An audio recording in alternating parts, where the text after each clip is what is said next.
Soup যারা খান আপনারা সাবধান হয়ে যাবেন দয়া করে। ওনার তথ্য অনুযায়ী স্যুপ, ওই যে উনি বলছেন কি স্যুপ যিনারা তৈরি করেন ভাঙা ডিম দিয়ে নাকি স্যুপ তৈরি করেন। কোন দোকানে, কোন দোকান? চলেন তো ওখানে আগে যাই, আসেন আগে ওই স্যুপের দোকানে। আপনি বেরিয়ে আসেন, ওনাকে আসতে বলেন। চলেন আমি দোকানে যাবো, আসেন আপনি, আসেন বেরিয়ে আসেন, আপনি বেরিয়ে আসেন, আপনি ওনাকে ধরে নিয়ে আসেন।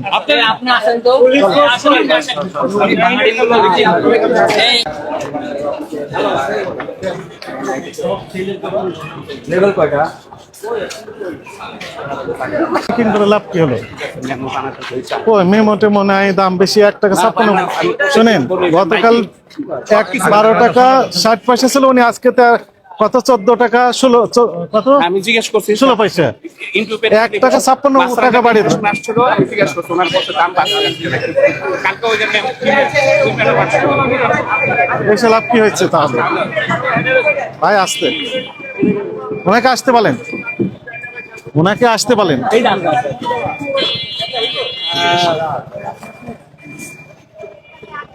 এটা খুলেন, এটা খুলেন। আপনার নাম কি? কাছে আসেন। কি নাম? কি ব্যবসা করেন? চটপটি জুস বিক্রি করেন নাকি? কি কাছে আসেন, সব বিক্রি করেন সব? কাছে আসেন। এনাকে চেনেন? এনার কাছে ডিম কিনেন? ভাঙা ডিম গুলো, সত্য কথা বলেন। ভাঙা বলতে হালকা টপ করা হয়েছে। হ্যাঁ, ভাঙা ডিম কিনে এই ডিম গুলো কি করেন? এটি ধুইয়া তারপরে ভাঙ্গিয়া তারপর যেটি পরিষ্কার আলাদা একটা দুটা ভান্ডলই, হ্যাঁ, যেটা ভালো এর ভালো রুটিতে, যেটা খারাপ এটা ফেলাই দিই।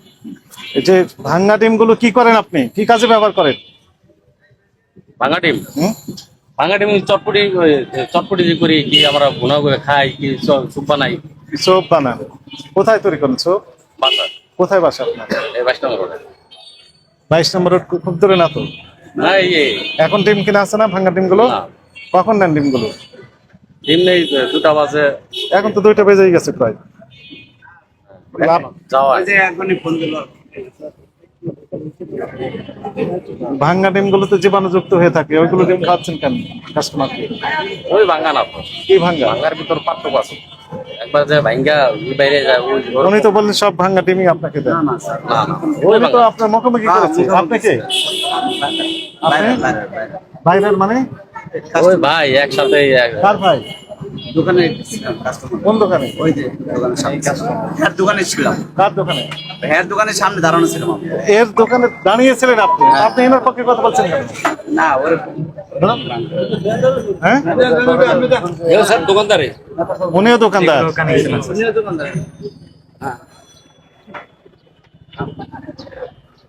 কি ভয়ঙ্কর কথাবার্তা। স্যার ওরা হেরা হালকা পাটা ডিম আনে, আর বেশি পাটাগুলো আবার মনে বাসা বাড়ি যারা বাড়িটা কিনে নিয়ে কে কার কাছে বিক্রি করেন? ও বাসা বাড়িতে নিয়ে যায় স্যার। না না না, আপনার তো ঝামেলা আছে।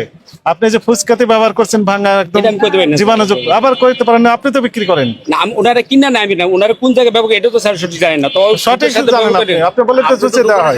বলেন যে ফুসকা হ্যাঁ, না না সুপের সাথে ব্যবহার করে, সুপের সাথে ব্যবহার করেন। জানেন না কিন্তু না আমি যে হিসাবে যারা গলার যে ডিম বানায় এই ডিমটা তো আর কই ওইরকম করতে পারবেন না তো, আপনার দাম তো কম নেন না, আর জীবাণুযুক্ত খাবার তো আপনি খাওয়াতে পারবেন না। আচ্ছা উনি বলছেন যে স্যুপ, ওনারা কিন্তু না, ও ছবি তো বলো। শুধু তো নয়, পিছনে পিছনে দোকানটা তো আপনি আনছেন ওনারে, ওনারা একটু বলুন। স্যার উনি তো হইতে পারে, আমার তো এই হ্যান্ডে দেখতে উনি দেখতে পারে গাড়ি, এটা হলো কোনটা? এই যে এটা চিকেন এটা চিকেন কর্ন স্যুপ। বলেন কখন? আমি পুরো বিকালবেলা। আপনি তো মূল মানে হতা। স্যার আমি কি করবো বাঙা ডিমটা বলেন, বাঙা ডিম তো ব্যস্ত হবে, নাহলে তো লস হয়ে যাবে। স্যার ওই বাংলা ডিম আমরা আনি না স্যার। স্যার জি স্যার, ওই বাংলা ডিম আনি না, যেরকম আমি খাই আমার বাচ্চা। জি না আমি যেটা খাইতে না পারবো, আমি যেটা না খাইতে পারবো, বাচ্চা আমার। জীবাণু যে ডিমগুলো ভিতরে জীবাণু ওই আনে আর সেগুলো তো খাওয়াতে পারবেন না। ঠিক আছে স্যার, কিন্তু আমি যে বাংলাটা আনি, ঠিক আছে, এই বাংলা বাংলার ভিতর পড়ে না, ওটা সিদ্ধ করে ভালো। হালকা পাটাটা আনে, না, না, যেটা হালকা যে ফাটা ওইটা আনে। চলেন আপনার দোকানে যাই, আপনি এগুলো করতে পারবেন না। আমি যা বললাম সেটি শুনুন। আমরা ওই যে আপনি বলেন 2টার পরে ওপেন করেন, জি স্যার। বিকালে আমরা আনএক্সপেক্টেড ভিজিট দেব। কি করেন আপনি এই ডিমগুলো? কোন ধরনের ডিম ব্যবহার করেন? স্যার আমি আপনার যদি জীবাণুযুক্ত হয়ে থাকে ওনার তাহলে দোকান থেকে তো আপনাকে আইসেন, আমি অন্য দোকান থেকে একটা ডিমাইন না দেখাই, কি অন্য দোকানে জিজ্ঞাসা করে, অন্য একটা আনতেছে একটা লোক দেখান আনেন, আপনার নিজস্ব লোক, আমি দেখাই যে আমি ডিম কোনটা নিয়ে অন্য অন্য দোকান থেকে দেখাই যে আমি উনিই তো বললেন অন্য দোকান থেকে না, উনি নিজেই তো বললেন যে ভাঙ্গা ডিমগুলো বলছে আপনাকে দেন। অল্প ভাঙ্গাটা নেই। আচ্ছা আপনি কি অল্প ভাঙা প্রতিনিয়ত কি এনার কাছ থেকে ডিম নেন না অন্য কারো না, কাছ থেকে অন্য নেন? দোকান থেকে নিতাম আমি। ভাই কি এখন তো তার কাছ থেকে নেন। না, আবার এখন নেয় আমার কাছ থেকে। এখন আমি সেটাই বলছি এখন তো না, সব যে দোকান বন্ধ, তো অন্য কেউ দোকান দোকান খোলে থেকে- না, তো এই যে মানুষ মানে একটা ঝামেলার মধ্যে। আপনাকে দোকানে থাকতে ফোন দিছিল কে ডিমের জন্য? ওই ফোন দিচ্ছে। আপনি ফোন দিয়েছিলেন? চলেন ওখানে চলেন, মূল হতাই নেই। তালিকা কোথায় আপনার? উপরে রেখে দিয়েছেন। কত করে বিক্রি করছেন ডিম? 160 টাকা। কিনেছেন কত করে? কোথা থেকে কিনেছেন? মিরপুর 10 নম্বর। আচ্ছা 12 তারিখ আজকে 12 টাকা 90 পয়সা। আর বিক্রি করছেন কোথায়? মূল্য তালিকা কোথায়? 11 তারিখ গতকালের। আজকে এটাই উপরে রেখেছেন কেন? আমরা ওই পাশে ওখান থেকে আসছি, থামেন।